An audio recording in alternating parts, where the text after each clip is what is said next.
During a disaster, the chaos alone can overwhelm a survivor long before any medical treatment begins. And in those moments, the responders' words often matter just as much as their actions. Physical rescue is obviously important, but the way responders communicate can either calm someone or make their emotional stress even worse. According to Greenwald in 2023, trauma informed communication is built on recognizing how common trauma is and making sure responders avoid re traumatizing people during emergencies. So, today I want to persuade you that trauma communication should be a priority in emergency responses because it builds trust, reduces emotional stress, and improves outcomes for survivors, responders, and entire communities. Trauma informed communication isn't just being nice. In fact, McRae in 2026 described it as a structured approach based on safety, empathy, trust, collaboration, and respect. When responders use these principles, survivors stay calmer, they cooperate more, and the entire emergency process becomes smoother. Greenswald 2023 research also points out that many people already carry past trauma into emergency situations. So when responders communicate harshly or without explanation, they can unintentionally make things worse. But when they communicate clearly and compassionately, survivors are better able to follow instructions and stay grounded. Trauma informed communication doesn't just help in the moment, it helps long after the crisis ends.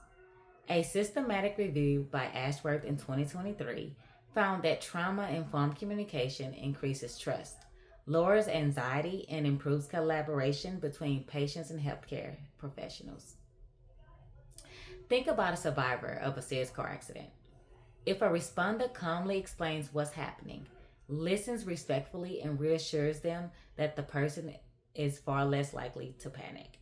But if the responder gives fast commands with no explanations, the survivor may feel confused, scared, or even ashamed. Communities remember how they were treated during their worst moments. Compassionate communication builds trust, and that trust strengthens community resilience. Some people argue that emergencies require speed, not compassion. But research shows the opposite. Responders often say patients become more cooperative when spoken to gently, giving clear instructions and acknowledged emotionally. For example, Simcobb in 2025 found that trauma informed communication improves teamwork, increases patients' compliance, reduces fear, and actually make responders more efficient. So compassion doesn't slow down emergency care. It helps it moves faster and safer. Another concern is that trauma informed communication requires too much training. But Fusini in 2022 explained that the core skills active listening, respectful communication, empathy, and clear explanations can be added to standard emergency training at relatively low cost. And the benefits are huge: fewer complaints, reduced stress, better cooperation, and stronger public trust. So today we've seen that trauma informed communication makes emergency response more effective. It reduces psychological trauma and increases trust and cooperation. It strengthens community resilience and it benefits both survivors and responders.